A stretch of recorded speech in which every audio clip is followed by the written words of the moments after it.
I don't remember hearing the rest of her toast.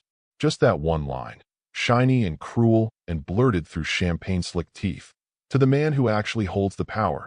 Thank you, Nathan. The garden went quiet for a split second. You could feel the tension wrinkle through the air like a static charge before the laughter kicked in. Some polite, some confused, and a few, Nathan's, downright smug. I smiled. The kind of smile people mistake for grace. Then I turned, walked back into the house, and didn't hear a single footstep behind me. Not hers. Not anyone's. I'd just been gutted in my own backyard by a woman wearing my name and toasting a man I'd never once trusted. The hallway lights flickered faintly as I stepped into my study. My hands didn't shake. Not even a tremor.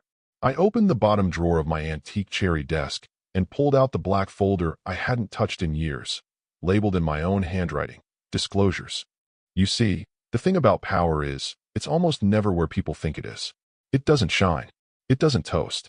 It doesn't wear expensive suits and pat shoulders at parties. Power waits. Power listens. And when it moves, it doesn't ask permission. If this story already has you hooked, don't forget to hit the subscribe button. More than 90% of people listen without subscribing, and that tiny click helps the team keep delivering these stories. Back in the garden, Rachel was basking in whatever sick approval she thought she'd earned. Hair pinned, red dress fitting tighter than usual, wine glass raised as if the night had crowned her something. Queen of logistics, I suppose. I didn't follow up with a speech of my own. That wasn't my job anymore. I was retiring. That's what the party was supposed to be about. 23 years of blood and spreadsheets and missed weekends. The staff had no idea. Not about her affair. Not about what she'd really been doing with Nathan behind conference doors and strategy dinners. But I'd had my suspicions for months. Hell, maybe longer.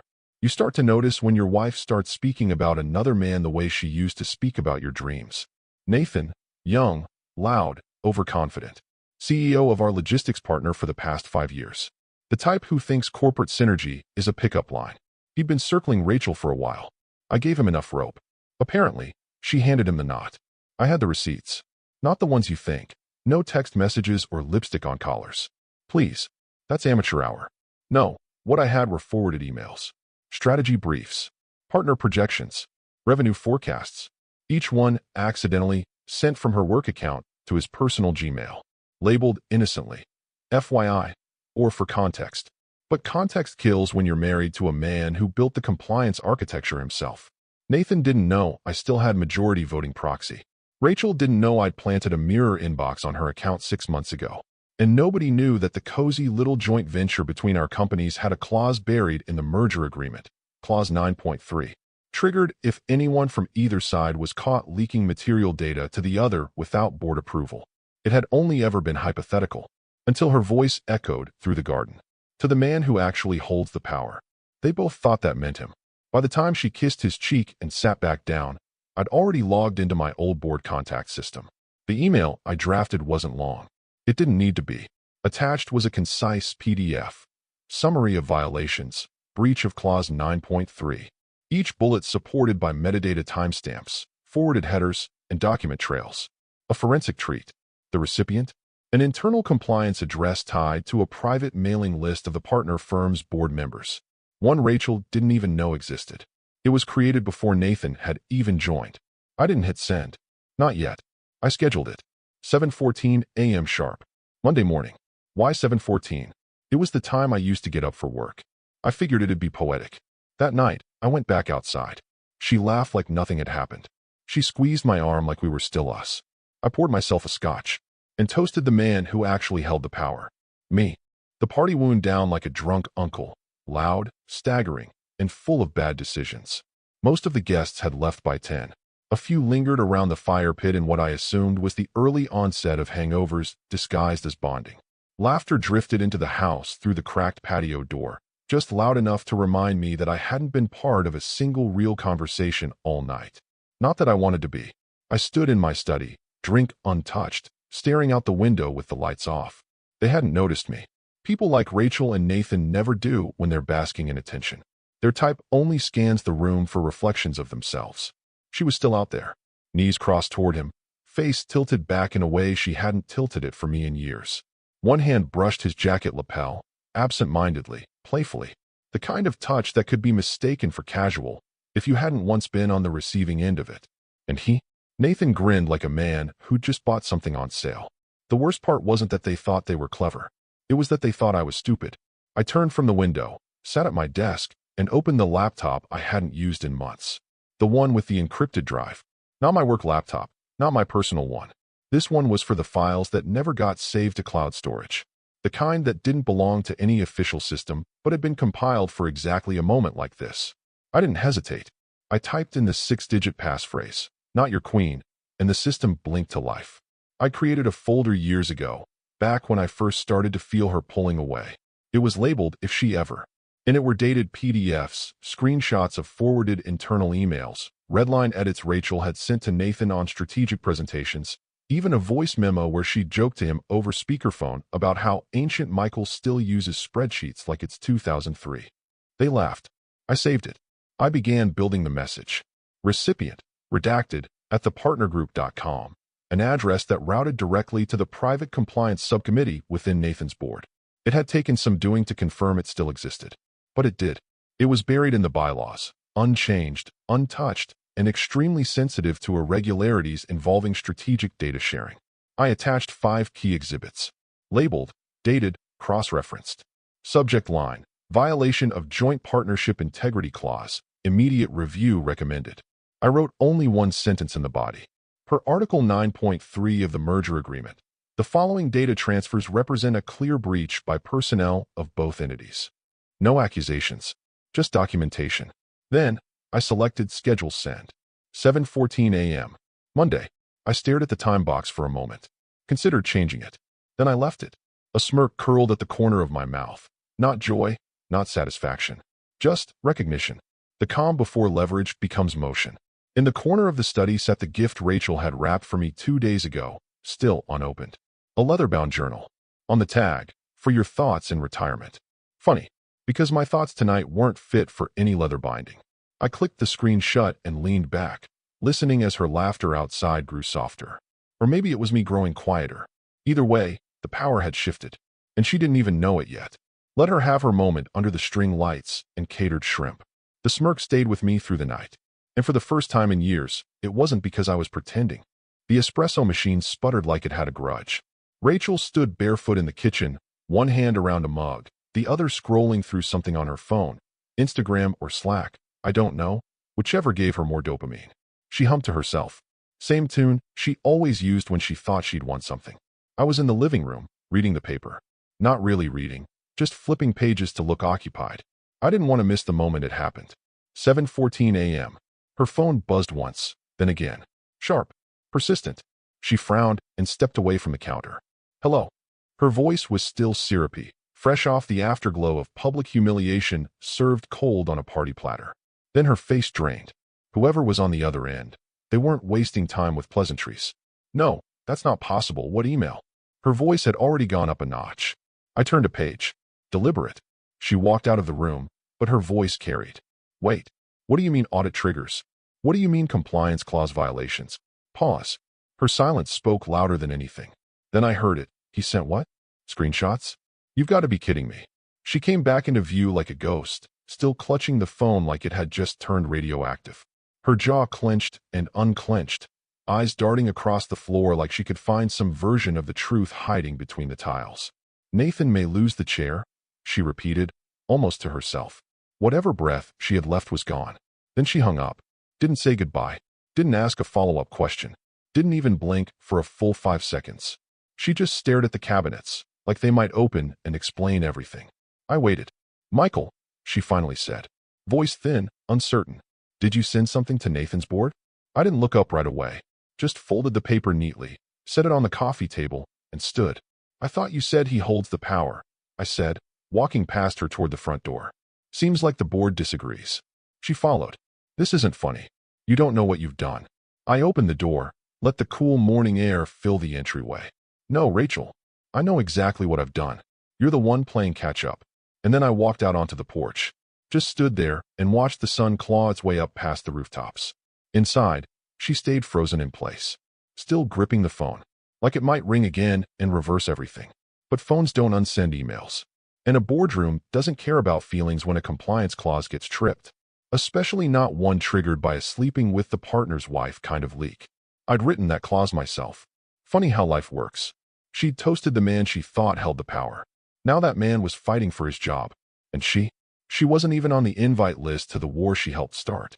She stormed in like a lawyer late to court, wild-eyed, barefoot, clutching her phone like it was Exhibit A. I was at the kitchen counter pouring water into the French press, the way I always did. Calm, predictable, intentional. You're destroying my job, she snapped. Do you even understand the fallout from that email? I didn't answer right away. Let the silence stretch long enough for the hiss of boiling water to fill the space between us. Then I said, without turning, you said Nathan holds the power. Let's see how he handles it. Rachel slapped the kitchen island with an open palm. This is vindictive. You're tanking your own retirement party fallout over some bruised ego? Do you even care what happens to me? I stirred the coffee slowly. For rotations clockwise. You cared what happened to me when you forwarded our market entry plans to your boyfriend. Her face twitched. The hit landed, but she wasn't ready to fall. Not yet. He's not. She stopped, regrouped. This is about control, isn't it? You've always needed to win. Well, guess what, Michael?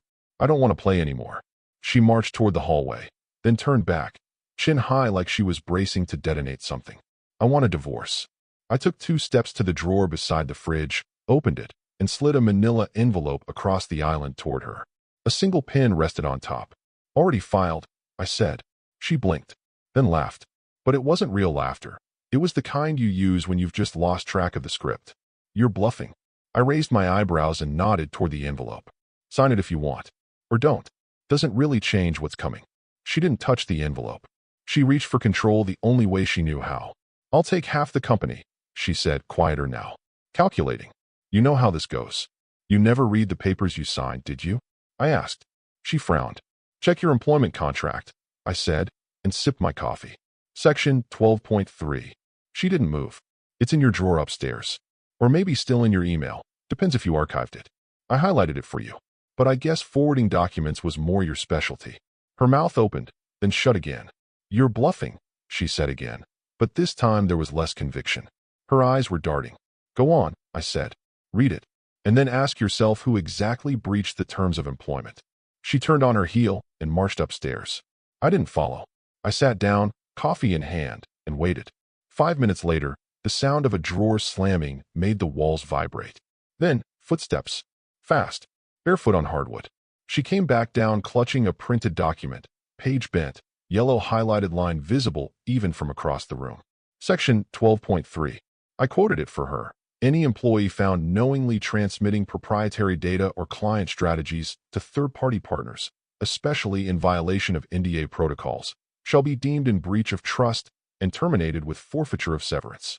She shook her head like that could shake away the ink on the paper. Michael, you wouldn't. I cut her off. You already did. She opened her mouth again, closed it, then whispered, You set me up. No, I replied, standing. You set yourself up. I just took notes. She sank into one of the kitchen chairs, contract still clutched like a defibrillator that wouldn't fire. The game wasn't over. But for the first time, she realized she'd been playing with the wrong rulebook. She tore through the file cabinet like it had personally betrayed her. Folders flew. Labeled tabs were yanked, half-ripped, dropped. I could hear it all from downstairs. Every desperate shuffle of paper. Every groan of a metal drawer refusing to give up the one truth she had never bothered to care about, the fine print. And then, silence. A long, thick pause where even the birds outside seemed to hush. She had found it. Her employment contract. Signed the week she negotiated her new hybrid role, liaison between our firm and Nathan's. The role she insisted made her feel valued, independent, in control of her own path. I let her have the title. I let her write her own script. What she didn't realize was, I had written the stage directions. When she came back downstairs, her expression was a war zone. She wasn't looking at me. She was looking through me, like if she stared hard enough, she could find a version of the past that didn't lead here. Her voice was flat. Clause 12.3. I nodded. That's the one.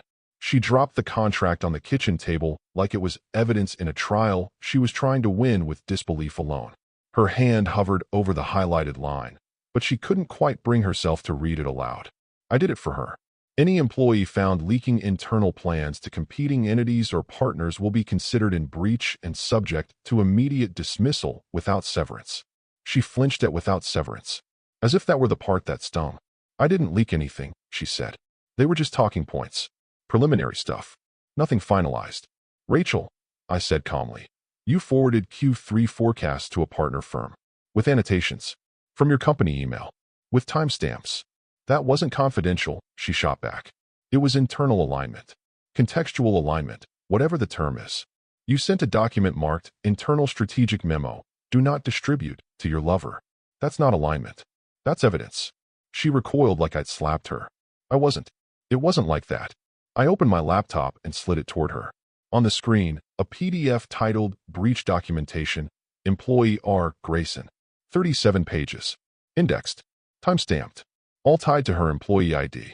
I filed it last night, I said. Quietly. Through the proper channel. You're entitled to review it before the board sees it in full. I'd advise doing that quickly. She clicked. She scrolled. Page after page. One email titled, FYI, Nathan wanted this. Another, reworking projections per Nathan's suggestions. One with a comment. Michael still thinks we're going with the Houston expansion. LOL. She stopped there. Her hands trembled. She tried to shut the laptop, but fumbled. You were spying on me? No, I said. I was verifying my suspicions. There's a difference. But I didn't think. That, I said, is exactly the problem. She sat down hard, as if her body had given out. For a moment, I thought she might cry. But she didn't. She just stared at the last document she'd opened. A shared doc she and Nathan had edited together. Strategy notes with embedded comments. Hers read, keep this off the official agenda for now. I spoke without venom. You thought it was flirtation. Maybe it was. But it also looks a hell of a lot like corporate espionage when your name's on it, and the company loses a deal because of it. No one lost a deal, she snapped, but her voice cracked. Yet, I said. Her jaw clenched. You want to save your job? I asked. She looked up. Too late, I answered. They're already scheduling a review. And Nathan? He won't burn for you. He'll throw you into the fire to save his own seat. She looked back at the screen. This wasn't a misunderstanding. This was the moment her little game went from suggestive glances and whispered meetings to code violations and breach of trust. And this time, there was no soft landing. The phone rang once. She didn't answer. The second ring. She grabbed it like a lifeline, thumbs swiping with frantic speed. Nathan's name lit up the screen. She pressed it to her ear and tried to sound composed. Nathan. No greeting. No charm. Just his voice, low and clipped. They're holding an emergency session. Full board. Rachel stood frozen by the sink. Her knuckles whitened around the edge of the counter. What? Why? What are you talking about? Compliance flagged your emails, he said, flat as a ledger. The timestamps, the forwarding addresses. Legal's already looped in. Investors started calling an hour ago. They want to know what exactly you had access to, what you might have sent. Rachel's lips parted. Nothing came out. Nathan kept going. They're combing through Slack archives, calendar logs, everything. I'm getting hammered from every angle. I didn't send anything critical, she said, voice rising. You know that. It was just contextual notes.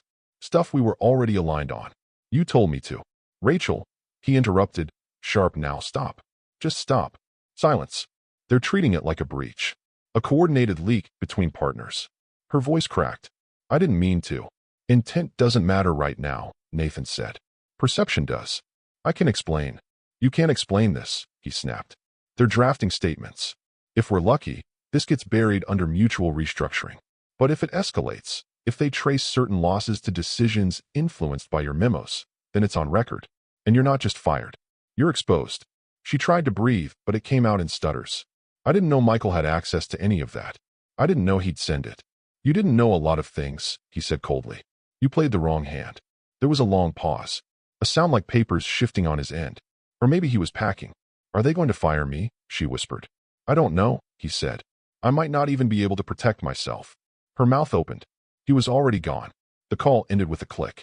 Rachel stood in the kitchen like a statue, phone dangling from her hand. She turned to look at me. I didn't say anything. I didn't have to. The look in her eyes said it all. The man she thought would save her was busy saving himself.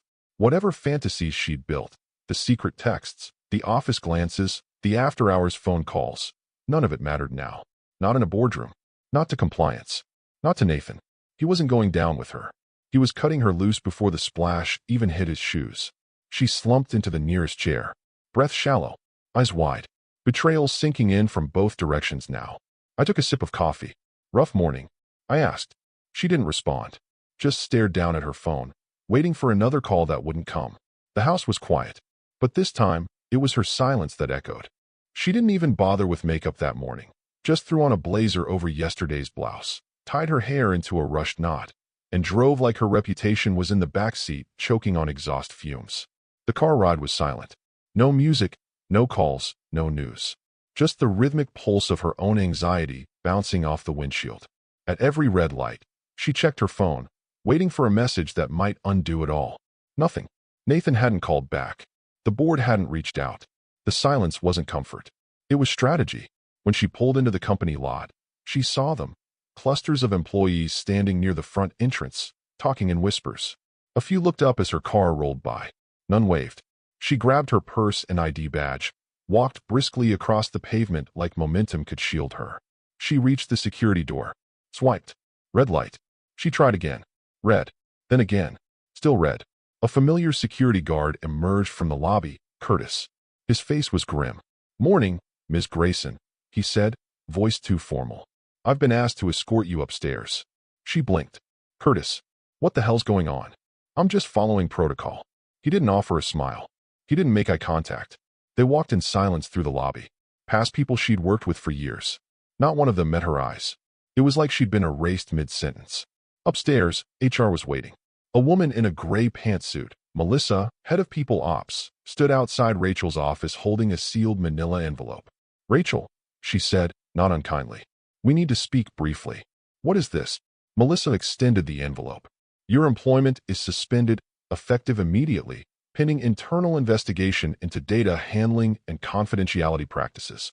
You may retain counsel, of course. All digital access has been temporarily revoked. You'll be escorted to collect personal items only." Rachel didn't take the envelope right away.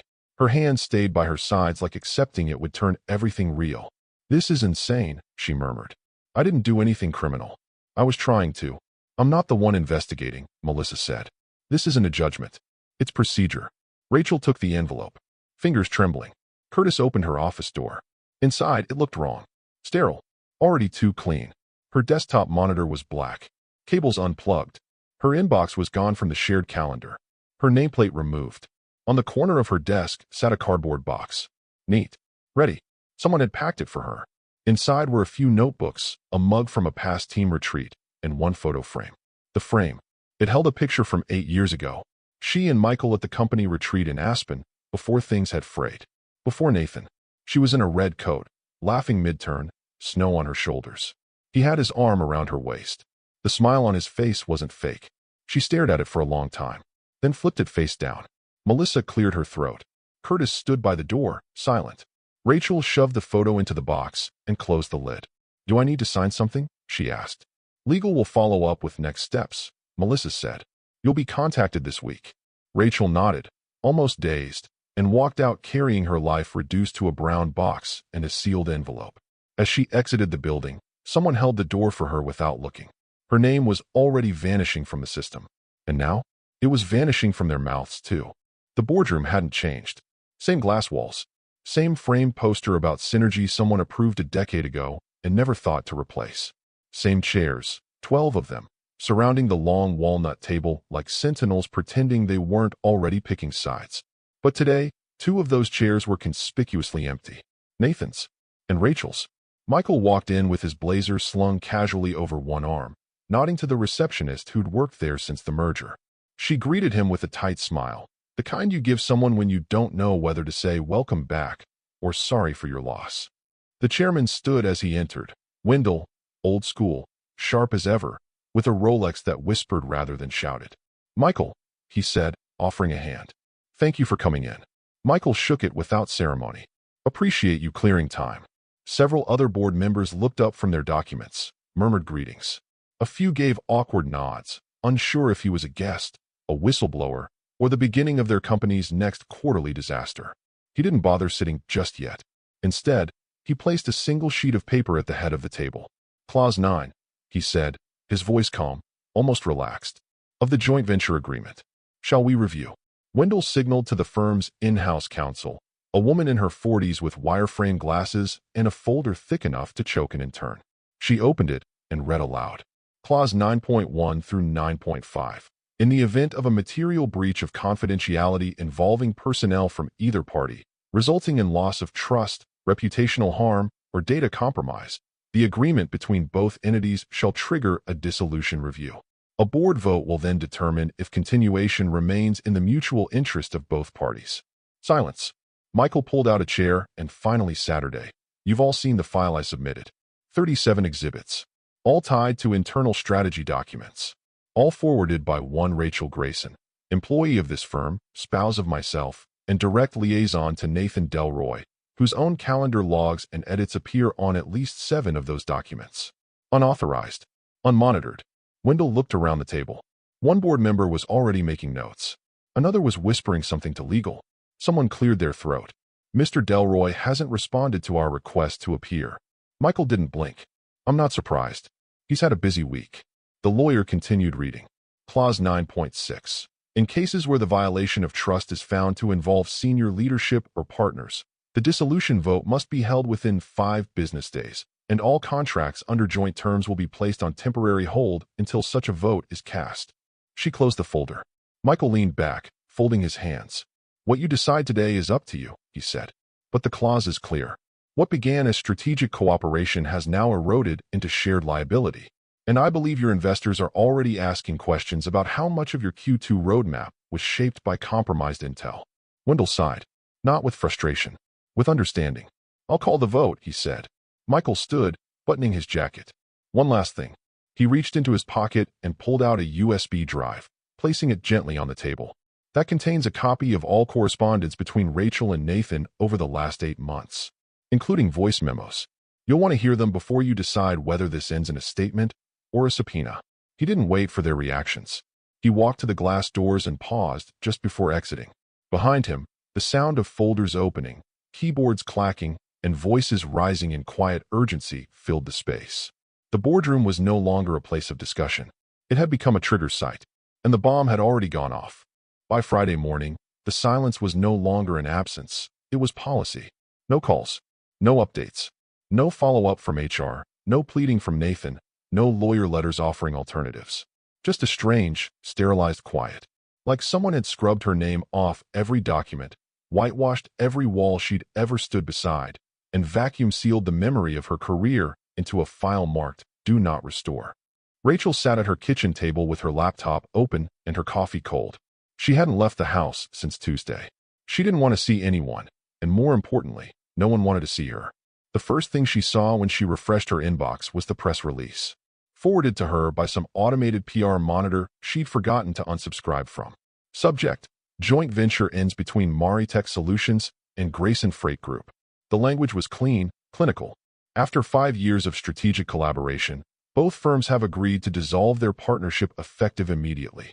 The decision follows a comprehensive internal review of compliance structures and data integrity processes. Nathan Delroy will be stepping down from his position as CEO, citing personal reasons. A new compliance oversight committee is being formed to strengthen future safeguards. Rachel read it twice. Her name wasn't mentioned. Not once. Not as the liaison. Not as a senior contributor. Not as a casualty. She'd been wiped like a smudge on a polished surface. She hit refresh again. That's when the second email came in. No subject. No signature. Just a corporate address. legal@maritechcompliance.org. She clicked it. Per your contract and active NDA violations, your severance package has been formally revoked. Pursuant to sections 12.3 and 15.1, you are not eligible for compensation, benefits continuation, or future recommendation. Any attempt to dispute this outcome may be subject to arbitration as outlined in your onboarding documents. This matter is considered closed. Attached, a PDF with her name, the signature she barely remembered giving 5 years ago, and the violations outlined in legalese so dry it felt intentionally cruel. She stared at it. For a long time. The cursor hovered over the reply button. Her fingers moved. Stopped. What was she going to say? It wasn't what it looked like. I didn't think anyone would notice. He made me feel important. She hit reply. The blinking cursor waited. So patient. She typed a few letters. Erased them. Typed again. This is not. Deleted that too. She leaned back in her chair, stared at the blank reply box. Then, with one motion, she hit delete. No dramatic send-off. No email war. No retaliation. Just silence. Final. Permanent. She closed the laptop. It made a sound like a sigh. Across town, someone else was reading the same press release. But he wasn't erased. He wasn't revoked. He was just retired. Quietly. Cleanly. Intact. And far from forgotten. Sunday. 6:02 a.m. Her eyes opened before the sun. No alarm. No dreams. Just the blunt awareness of a life in freefall. Rachel stayed in bed longer than she should have. Her limbs heavy. Her head filled with white noise. The kind of static that comes after too much silence. She hadn't left the house in days. No one had called. Her name hadn't trended. There were no articles, no scandals, no outrage. Just erasure. That was the part she hadn't anticipated. Not disgrace, absence. She finally slid out from under the blanket, padded into the kitchen, and opened her laptop with the reflex of a woman who once had purpose. No new messages. No meetings. No schedules. Just one email. From him. No subject. She stared at the screen for a long moment before clicking it. There was no greeting. No Rachel. No sign-off. Just a quote. Power isn't about being toasted. It's about knowing when to stay quiet. Until silence becomes absolute. Her breath hitched. That was it. One line. She slammed the laptop shut so hard it echoed. For a second, she looked around the room like someone might have heard it. But of course, no one had. No one was coming. That line wasn't for discussion. It was punctuation. Across town, Michael stood alone in the garden. The very place where it all began. The string lights had been taken down. The catering tent was gone. Even the wine-stained patch of lawn where she made her toast had been trimmed and reseeded. He walked slowly, hands in his pockets, past the stone path where the waiters once shuffled, past the rose bush Rachel used to brag about pruning every spring but never actually touched. The chairs were stacked. The fountain was still. He stopped under the arch where she'd held her glass up high and declared her allegiance. Where she'd crowned Nathan, the man who actually holds the power. Funny. Michael looked around at the quiet garden, clean, empty his. This was never about revenge. Not really. It was about restoration. About watching someone mistake noise for dominance. Watching her bet everything on a man who made bold toasts and big promises but never once read the clauses in his own contracts. Rachel thought power lived in applause. In the heat of the spotlight. She never understood it lived in the shadows. In clauses. In folders labeled disclosures. He stood there for a moment longer, eyes closed, breathing in the stillness like it was a prize. And this time, when he smiled, there was no one left to mistake it for surrender.